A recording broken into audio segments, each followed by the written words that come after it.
I make it to a point that my system is fitted with my team.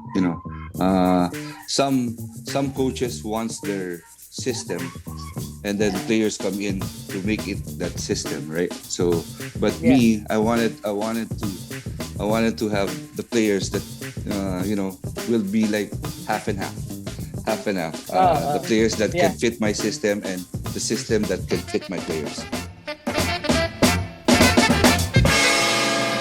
So hello once again at the locker room show, and we are here with Patrick Aquino, Perlas Pilipinas women's national head coach. Hello, Pat. How are you? Hi, how are you, Mike? How's everybody You're welcome, there? coach. Hi, Coach. Welcome. I'm okay. Well, it's still on hold here. Well, hoping that soon enough mag-open up na dito sa Manila. Yeah. So, So Patrick, yeah. So Patrick, we're gonna kick off the show with from where we left off at Ladera Heights in Orange County. So Yeah. any news going forward with the women's team? Well, again, the tournament for now for this year is only the Southeast Asian Games, which is in November. That's the only thing I've heard it's gonna push through. But there's also another lineup tournament, which is FIBA, which is in September. But there's no date yet and no venue, so we're just waiting for confirmation from FIBA. So and there's also 3x3 under 18 and under 23, which is going to be in August, and siguro the fourth quarter of the year na yung under 23. But aside from that, as in wala pa talaga. As in, we have nothing going on here. It's just sad na lalo na ngayon, it's the pandemic is increasing every day. So, but again, just being hopeful and praying that everything would ease up and open up, and hopefully we could try to practice already. Okay. So, Coach, I know last time we talked to you and interviewed, as Mike said, it was here in Orange County, here in Los Angeles area, California area, and you were, obviously recruiting here in the U.S. So I was just wondering, I think I saw some posts afterwards where you guys went out to visit some college players, I think in Pennsylvania and other states. Can you tell us a little bit about that after you did the Ladera Heights? Anything after that came about from that?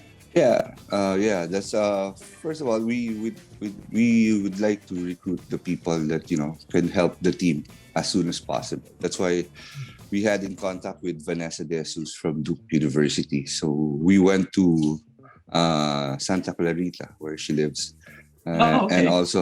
and then we also talked with Kayla Padilla, which is she's in Torrance, but she's studying at the University of Pennsylvania. So those are the two kids that we would like to have as a member of the national team. And I also went to Fremont, California, which is there's this girl, Amaya Bonner.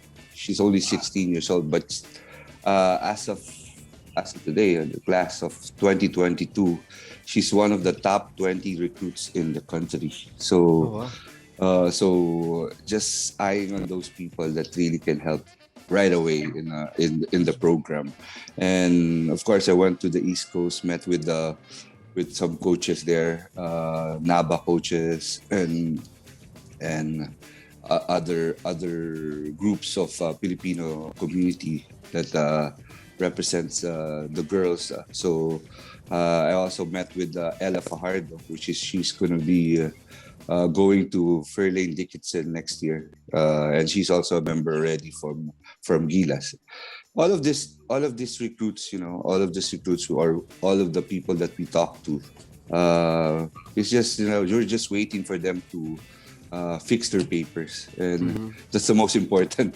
Most Yeah. important thing is having the dual citizenship. And I know there with Chris and I, what we're doing with Film Nation is to really spread out the news that you have to have a dual citizenship or a passport before the age of 16, so that you can be a regular player, and a lot more tournaments is up for you in the future. So that's it. And I'm just happy that that most of the girls that I met there are getting their dual citizenship already. Yeah, I think Oh, that's good.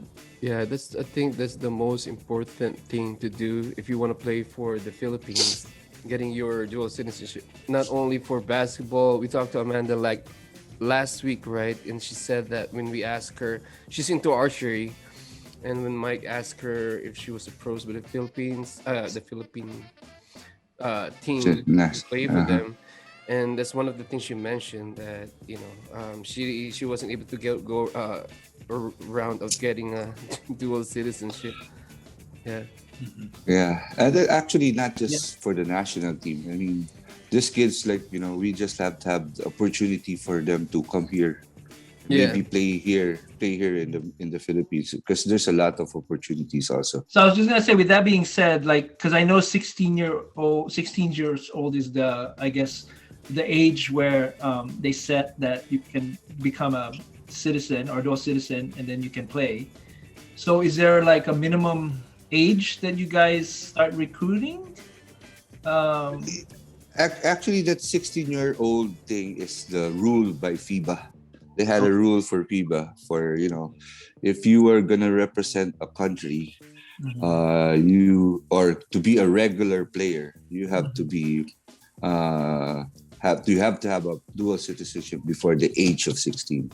But there's no timeline on recruiting. There's no age of recruiting. But it is more important for us is that if you will have more tournaments in the long run if you have your dual citizenship before the age of 16. So because if you're gonna be over the age of 16, like if 18, you're 18 already and you want to play for the national team, there's only one naturalized, we call it the naturalized player already. Like what we have, we'll call this sino ba tong import natin dati sa Gilas? Oh yeah. Si Andre Blach. Yeah. So he's a naturalized player already. So we only have one naturalized player for every FIBA tournament program. So that's basically less opportunity for us to bring in more film or more films that can have or maybe help us level up in the competition. So that's it. So what about when you're recruiting, kind of like the one that we had in Ladera? What are you looking for in the girls that are trying out and competing? Of course, one is talent, and then height. Probably height is the second part, because most of the girls are really talented.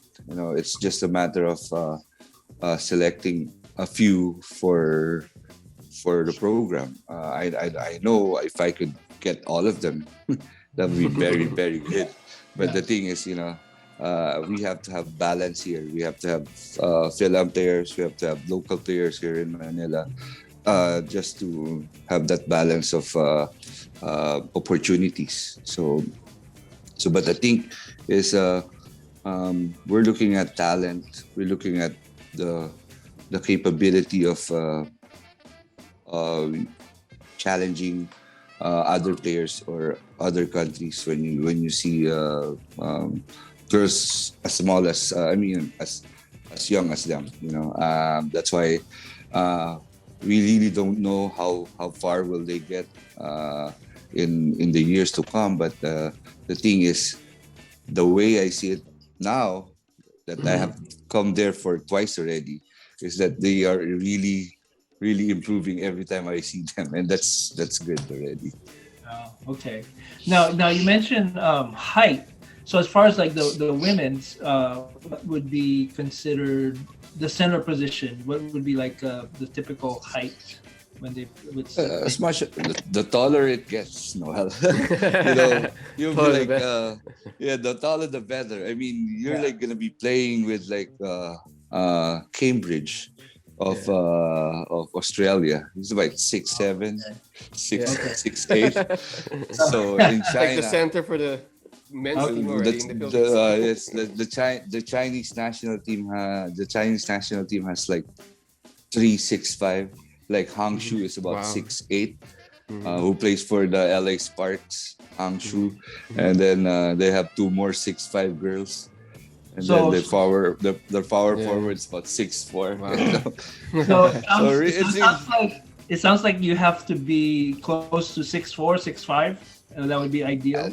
Ideal is about 6'3", because as far as I remember, Japan has just about that same height, 6'4", 6'3" center. Okay.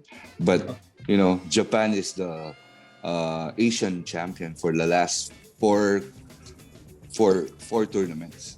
Oh, wow. So they've beaten China, they've beaten Australia. It's just a matter of skills and how you mold them into one team. Okay. So, pero hypothetically, Patrick, let's say we don't have the height. Let's say, of course, probably we would have a ceiling, maybe 6'4", 6'5", 1, or given maybe 2. Any adjustments in your game philosophy that would involve changing the mindset of the team? I hope I'm making sense here. That I know, Mike. That's why sometimes when I go to a competition or when I go to a tournament, I make it to a point that my system is fitted with my team. You know, some coaches wants their system, and then players come in to make it that system, right? So, but me, I wanted to have the players that will be like half and half. The players that can fit my system and the system that can fit my players, and the system that can work internationally. There are two different system that I in my category, right? When I'm here in UAAP, that's another system that I perform, and then there's another system that I do on international competition, or maybe add a little more. Pero on a certain level, comparing men and women, more or less we know how the competition will go for the men's team, at least in the Asian region, probably international. Would the women's team be any different than the men's? These are all hypothetical questions, but maybe some viewers would like to ask, or just just like I said, Japan has been 4-time champion in the last four tournaments that the FIBA had, and Japan is not that tall. They're really small compared to China, compared to Australia, or New Zealand. But the thing is, the system they mold in and the way they do the program is really very extensive, and maybe as kwento ko, like tell a story about when we talked to the coach. The coach is an American Japanese, and I was asking him, how long do you practice a day? So he said, we practice 6 times a day. So that edge already is far from us already, from us already, because here the kids have to go to school or they have to go to work. It's their work already, and they're being financed by the association. So that's a very different already aspect of the program already. But then again, we could probably meet with them by securing more talent that I feel that that can be successful in this kind of tournaments. So So what you're saying is it's to compensate for the lack of their program is extending the talent pool that we have. yes. Oh, okay. As Okay. as far as I could see it, it's more of talent, the talent that that can fit the competition as well. Wise. So Oh, okay. Got it. I think that's the best remedy for now, for competing internationally. Yeah, because it sounds like Japan is basically their pros, because they live, breathe, and do basketball. Yeah. So I know, Definitely. so I know, like I think it was a couple of years ago, where the Philippines, you guys won a gold medal. Was it in the SIA games? The Southeast Asian Games. Yeah. Yeah. So can you tell us a little bit about that? Because that's a very good feat that you guys achieved. Yeah. When I started let me tell you a story again. When I started coaching the senior team, the national senior team, in 2015, I was very confident that I got the players that I wanted to. I got the most experienced players here, and put in some young guns like Afro Bernardito and everything. But in 2015, I was very confident that we're gonna win the gold medal in Singapore. But then again, we failed to medal or to place in the tournament by losing to one game against Indonesia. And then in 2017, the same thing also happened. We lost to Indonesia, and then we had to beat Thailand and Malaysia. But then again, we beat Thailand, and then the next day we had to play the host country. We played Thailand in the evenings. Wow. So we finished around 11 already. We slept around 12 or 1, and then we played them at 11 o'clock in the morning. The Malaysian team. So that has a very big challenge for us, and then we lost it again. So and didn't place any medal again. So it was so fulfilling that that we have won that gold medal, that elusive gold medal for the longest time. I think the women's tournament started in 1972 or 70, something 70s for in the Southeast Asian Games, and we never won the gold medal. And it's fitting that it's so fitting that we did it in front of our countrymen. What year was this? It's in 2019. So it was really sabi ko nga sa mga press people, hopefully that you could notice us already, because we've been doing all of this since 2015. We've been climbing up the program, being in level 1 of the FIBA tournament. Before we were in level 2, but in 2015 we came about we beat India and we placed ourselves in the level 1. So we're in level 1, which the level 1 competes with the big guns like China, Australia, South Korea. So by the end of the 2019 Southeast Asian game, I was was so relieved and so happy and so proud of what the girls did, and we're just hoping that we could continue all of those things. So that's been around for almost 50 years now, right? Yeah. Amazing. So what? So for the audience that are not as familiar with that, what countries are involved in the Southeast Asian game? We have Thailand, Indonesia, Malaysia, Singapore, Vietnam, and all of the small countries like Cambodia, all of those countries in the Southeast Asian nation. Okay.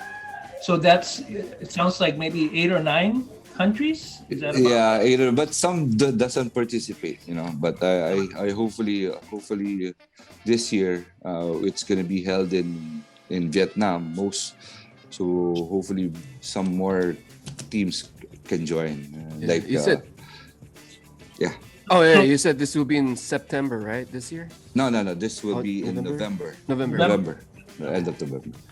So I can imagine by you citing those countries, they're not as tall as obviously like Australia and all the other countries like China, right? So the height, I guess, advantage or disadvantage for the Philippines is not the same as if you're competing against Australia, China, and those other countries. Yeah, not really, but most like Thailand is bigger, Malaysia is bigger than us. They have 6'5" girls. They have 6'5" girls, 6'4", but and Indonesia has also been the thing here with other countries we have around is that they have women's tournament, professional basketball tournament. Oh, so that's the difference. They have an advantage there. They're playing all year round. So because some of my players are being recruited to play as import in other countries. So that's the advantage they have. So we don't have a women's version of the PBA in the Philippines? Now they just made it in 2020. It's the WNBL. Okay. It's gonna be opening its season probably this coming June. They said it's supposed to be after Holy Week, but it became. But hopefully this year they could. And I'm just happy that they have formed this kind of league and for the support of the women's program. That's good because we're at a disadvantage there. We're playing against a semi-pro, if you will, because they're playing year-round, not pro type teams. Yeah, so that's a big disadvantage. And I noticed that too with the men's. I noticed Japan has a league, and some of the Filipino PBA players are playing in the Japanese league. Yeah, so, third year Ravenna, the younger brother of Kiefer. She's playing in Japan right now. Okay, that's cool. Yeah. Actually, I have a player right now. Who's Jack Animam. He just recently became a champion again in Taiwan. He was an import in Taiwan, so he was recruited in Taiwan. It's a school-based team. So he was studying there for masteral degrees, and they became champion this year, and they haven't lost also. Oh, wow. So they're undefeated. That's hard to do, to go undefeated and then take the championship. So because you already have a set of players already, or are you still? Actually, I'm looking forward to more talent. It's time to it's time to recruit younger players right now. I don't want to have to be stuck with old players, and then by the time the younger players, they don't have experience. So I'm looking forward to younger players right now so that they can have experience in the long run, which is going to be for the future. So hoping that's why getting young players right now and making them experience all the international competition makes it a little bit better. Yeah, that's good. How many is exposure? Go ahead. Yeah, I was just saying, how many players can you carry on a team? Yeah, I have 12 regular players and maybe another 8 in the pool, so about 20 in the pool. Okay. Go ahead, Mike. So any future plans about letting these girls play like some tune-up games in the future? I know the situation is kind of free-flowing. So, but any short-term plans for the team aside from the small pocket tournaments that we have for FIBA? That's hard. Yeah, I know it's hard to tell you. It's tough. It's It's tough to tell you right now that because before just tell you about the story how we prepare before. It's not like in the States that 1 month before you go to a tournament, because everybody there is talented already and very in physical condition, like, you know. So but here, I make it a point at least a year to prepare. So and then in those months, in preparing for that year, we go to training camps, like a week of training camp in Taiwan or in Malaysia, just to compete and train with other countries, and then come back here, train again, and then join tournaments in somewhere here in Southeast Asia or Asia. Like we've been invited to Jones Cup already in Taiwan, so that's a good tournament already for us, because some American team are coming in, Korean, Japan team are coming in just to play for that tournament, and then now prepare again for the tournament. Like FIBA is always ahead of the Southeast Asian game, because it's every 2 years. FIBA is every 2 years. So 2019, now it's 2024. There's going to be a FIBA tournament, and also Southeast Asian Games. It's every 2 years. So from 2019, it's 2000. It's a good setup also. So from September and then going into the last part of November. So the thing that we did in 2019 was those. We played so many tournaments. Like we went to the FIBA tournament, we went to the Jones Cup tournament, and then we went to the free qualifying tournament for the Olympics in New Zealand. So, and then before going into the Southeast Asian Games. So I think we were prepared. In going into the Southeast Asian Games, because we experienced all those things that we need to do, and adjusted. And probably the camaraderie and the communication of most of the players bonded so much that that's why we got that goal. And that's still fairly recent, so hopefully you guys can rekindle that. They're still the defending champion, because there's no tournament until 2020, right? Yeah. Hopefully we can do that again.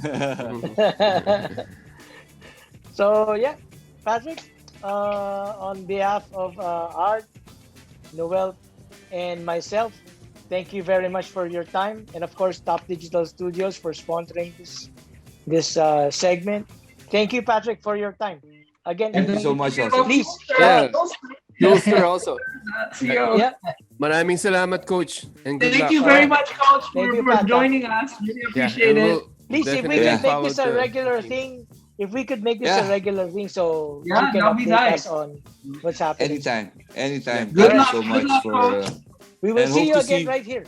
Yes. Yeah, I hope to see you again there. I'll call you, Mike, when I'm gonna be there. Okay. Yes, all right. sir. Thank you. Thank you. Bye bye. Stay safe, guys. Stay safe. Bye bye. Thank you. Bye-bye. You too.